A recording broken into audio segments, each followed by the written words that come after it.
The program is still this morning on ITV, and Monday morning, of course, as usual, we start with the aviation, issues around the aviation locally and internationally. We bring it here and explain it. And this week, or this morning, the focus will be on Arik flight return and the rights of passengers. Of course, you're aware of what happened during a flight return from Lagos to Asaba, and as soon as the plane got to Asaba, he was told by the control tower that he cannot land, because if he does, he will not be able to go back to Lagos.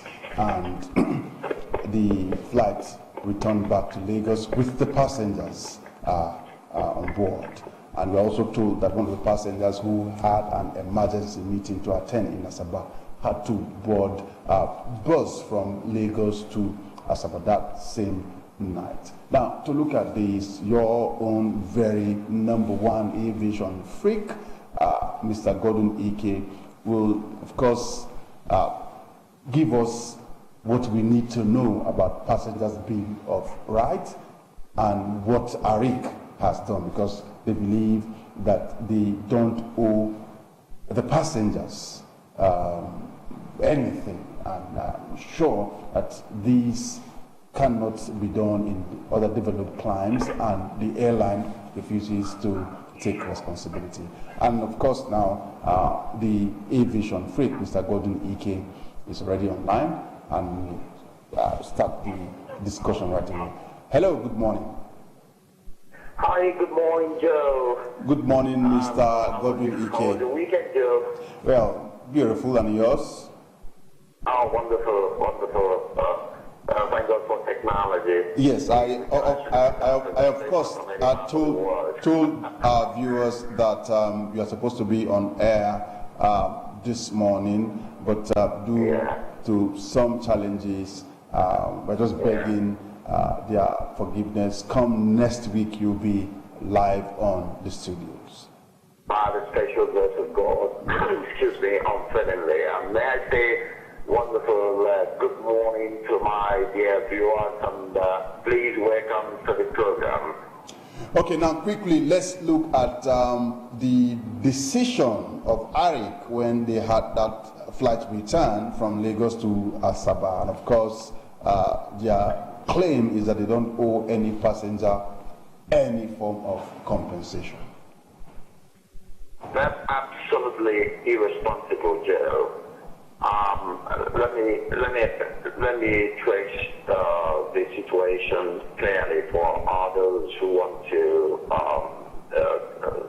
seek their rights and pursue their rights to get ready, because who will be willing to help in that direction. Joe, Asaba Airport for a while now has had a clearly known schedule. That's not beyond 6:30 p.m. For closure. And Arik has been a constant flyer to Asaba Airport, and understands very clearly that for you to make a trip into Asaba and be able to leave, if you must make a return flight, you must arrive in good time to be able to go through the processes of passengers disembarking and then offloading their luggage, and have outward passengers and back, and have their all the protocols of flight takeoff, the dispatch protocol, completed before the plane would head out, and all must happen before 6:30 p.m. That's well understood and known by Arik. Now, Arik made a choice to fool the passengers by picking them up at a time they knew they couldn't complete the process before the closure of the airport. Now, wasted their time. For those who have very important engagements, you can imagine that some might have had very important meetings statements that are priceless. I mean, imagine for 1 second, Joe, that you live in Abuja and you are one of the high chiefs in Asaba, and you are from there, and your daughter, is getting married. Your in-laws are supposed to be, arriving on that day, and as a busy man, very busy man, you chose to fly the last Arik to Asaba, believing that you'll be flying a responsible airline that will take you, to Asaba on Sunday. Okay, now just to ask you that question, they make a choice to so fool you, pick you up at the time they knew that they couldn't land, get you over the skies of Asaba and return you to Lagos and explain it away. The airport has closed. Okay. Okay. Now I know, Mr. Aviation Freak. I know you have in-depth knowledge on passengers' bill of right, of course, that came into existence during the era of the former minister Stella Odwa. Is there any part of that bill that deals with this kind of issue? Taking people to their destination and bringing them, taking people, and not, landing them in their destination. Yes, Joe.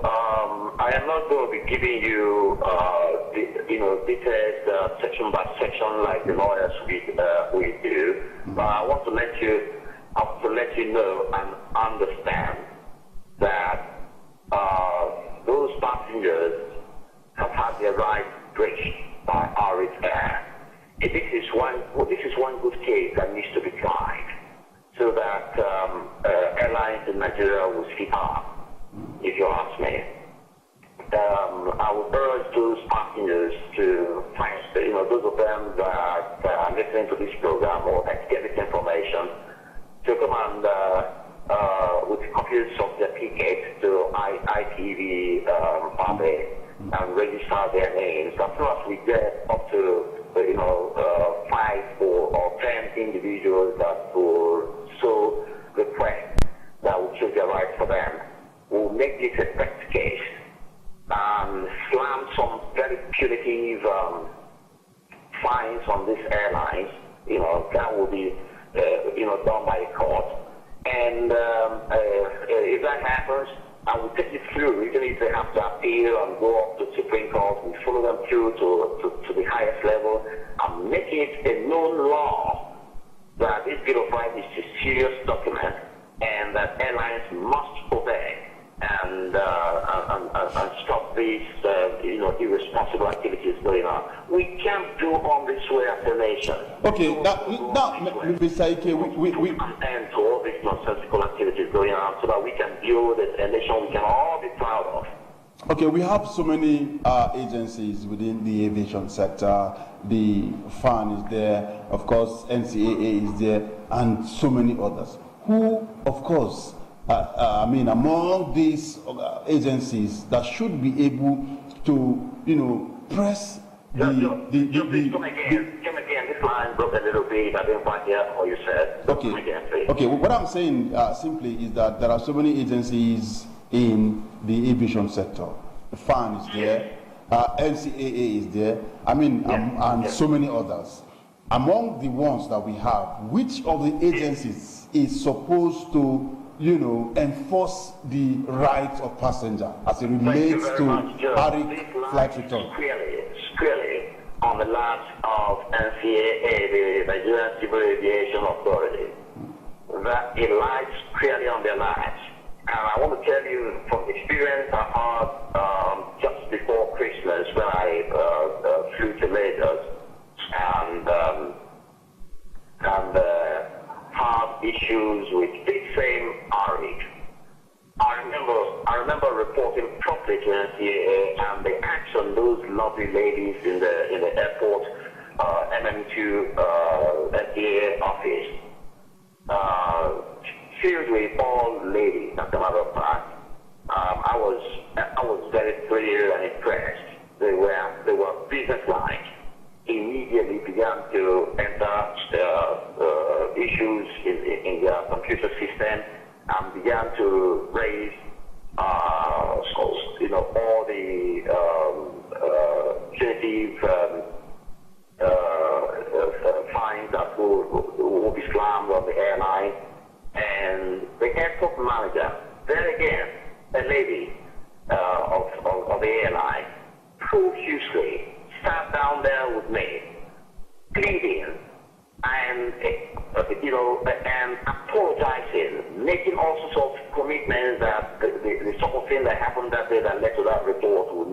again.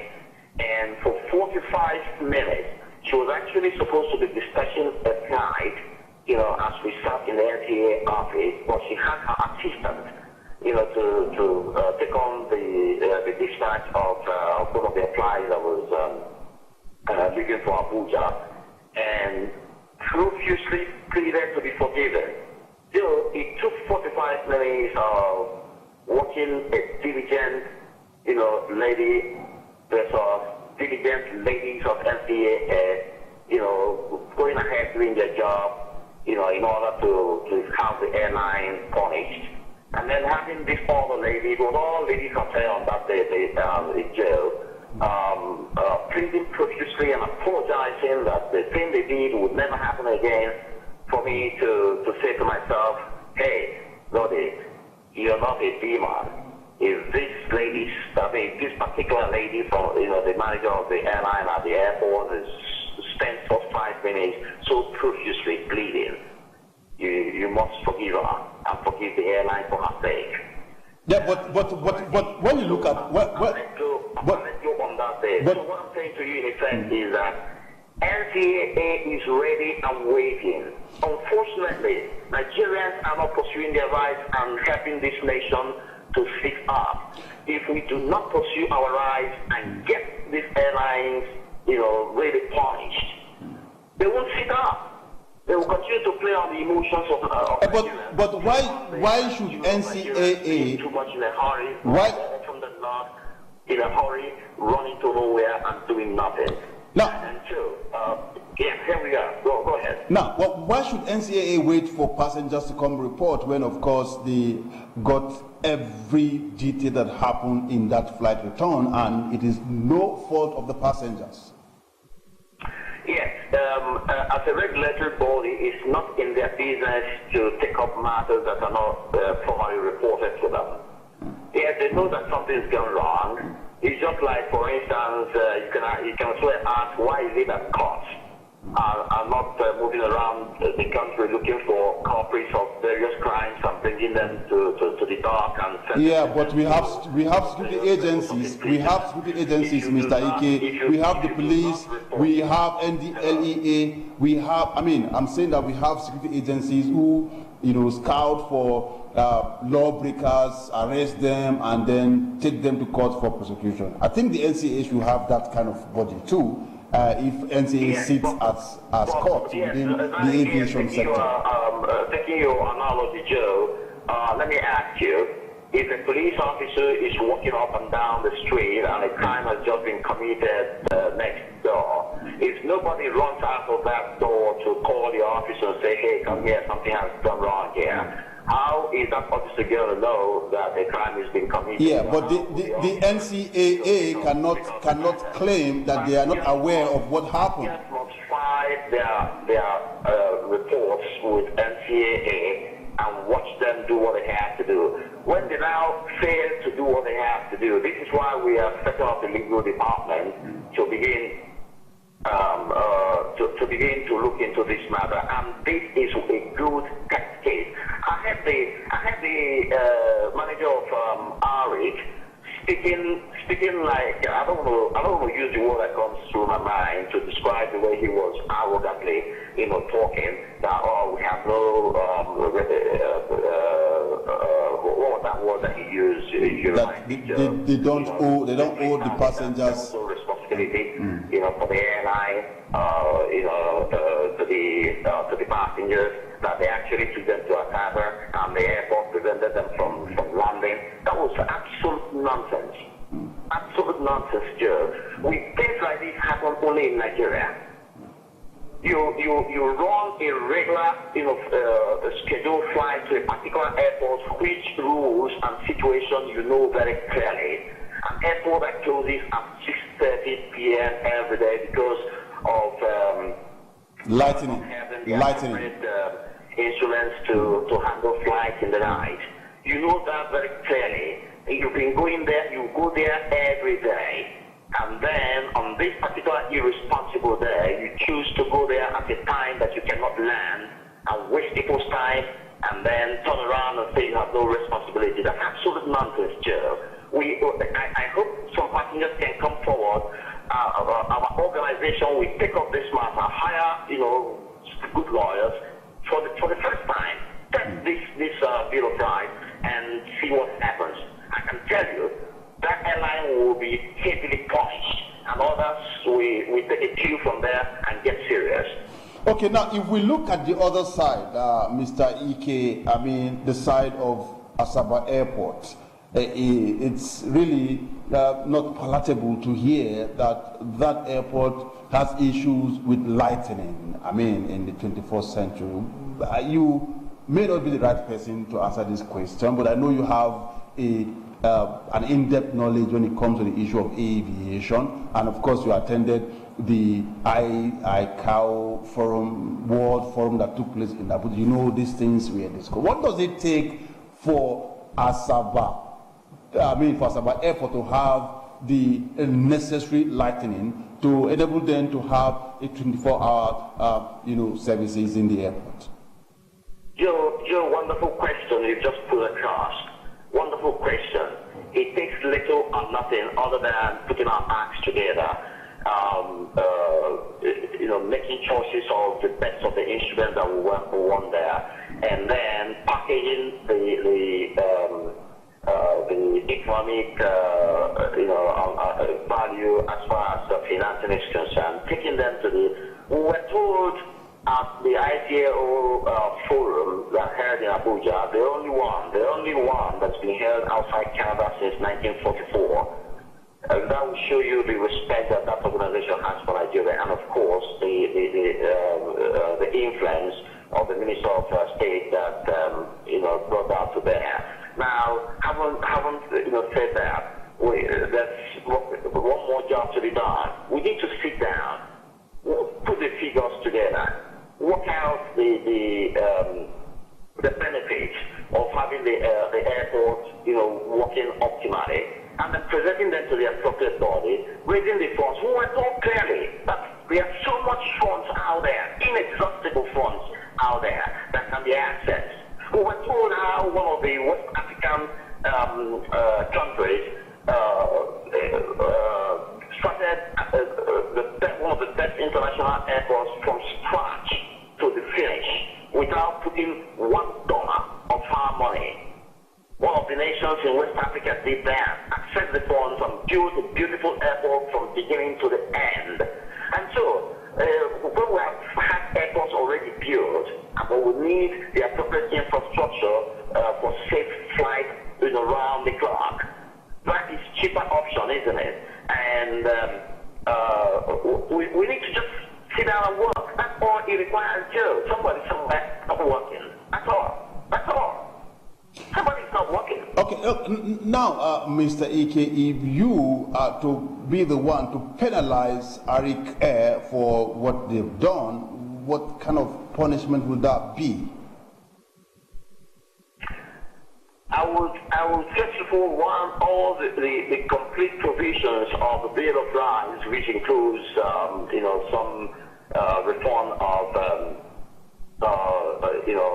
money, hotel bills, feeding, and the rest of them as provided a Bill of Rights. That is guaranteed. Then there should be punitive fines that should run into tens and tens of millions for each of the passengers. Okay, but will you punitive? Hold on, Joe. If you do not slam punitive punishment on this airline, they will sit up. And the rest of the airlines operating in Nigeria will not take a cue and won't get serious. If you watch the attitude at the airport and have the belief that they can come and plead and get out of for the hoops, you just know that it's all a big joke. They are playing on the emotions and attitude of Nigerians. If Nigerians will just make it change and get serious and take them up. Now, how will you? I bet you this nonsense will come to an end. How will you describe the silence of the Federal Minister of Aviation on this matter? It's part of the conspiracy. Somebody somewhere whose duty it is to deal with issues like this makes the choice not to work, and then when something happens that has to do with a particular department, convenient for the officer to keep quiet. That's all that's going on. That's all. Joe, that's all. So what was the way forward? This is one too many. We have had so many issues, especially with Arik Airline. To take this up as a test case. Let them come forward, bring us copies of their tickets, and register their names and their contact addresses, and sign off an instruction to us. We are guaranteeing that it will cost them nothing. We will take up this matter ourselves and bring that airline to book, and create a precedent that would send a strong signal to the other airlines that Nigerians are not in that nonsense anymore. All right, if you misbehave, you'll be taken up and you will pay dearly for it. Yeah, but should we have an instance where the passengers are not coming forth? Can you do that without their consent? Unfortunately, the way the law works, if they don't come forward, then there won't be any nexus. If I were to get up today and begin to sue Arik, because the simple question a good defense lawyer will ask is, my lord, what's the nexus? What's this man's business in this matter? He is the busybody. He's coming here to pursue what does not concern. Meddlesome. They call it meddlesome interloper. That is a minor. One of the passengers. That will be the question, and that will be the end of the case, Joe. There has to be a nexus. You will have to be connected to the case by the affected passengers giving instructions of who should pursue this on their behalf. It must happen, otherwise it's an easy escape for the airline, because a good defense lawyer would knock it off, in the first minutes of the resumption of the trial. Because the judge will simply rule that really, gentlemen, what's your business in this matter? Were you one of the passengers, or was your son or daughter, that's a minor, one of the passengers?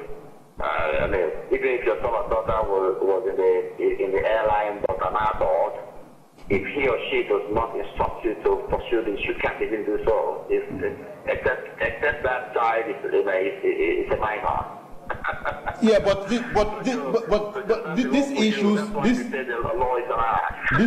these issues have to stop. The Bill of Passengers' Right, for once, has never been enforced in so many dislocations that we have seen in the aviation sector.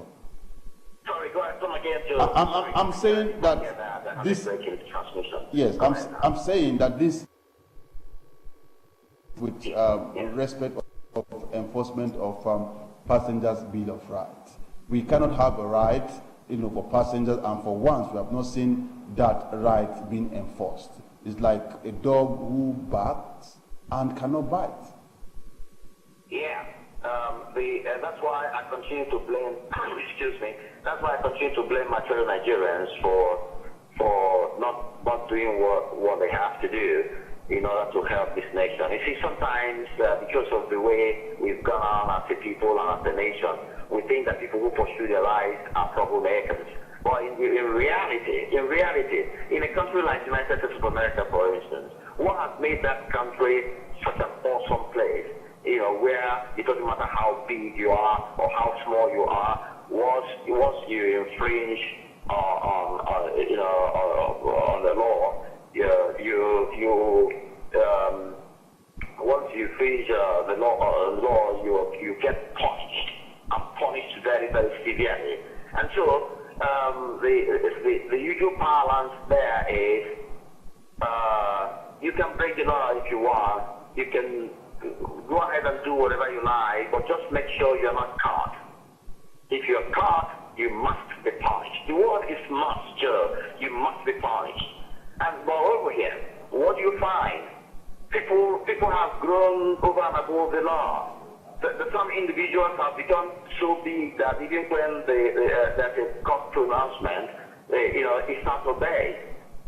They sit down there big-headed, feeling that they are doing so well.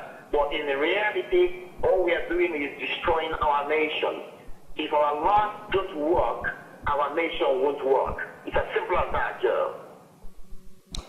All right, Mr. Godwin, I must thank you for coming on the show this morning, for calling in, and I'm sure that that issue has been dealt with. We have a Passenger Bill of Rights. Arik, in your words, aired, because they know how the Asaba airport works. It lacks some basic facilities like lighting, and they can't go beyond 6:30. And of course, the Asaba airport. Please ask your management. I'm so sorry, Joe, for cutting in. Ask your management to help me put out a request for those passengers to come forward.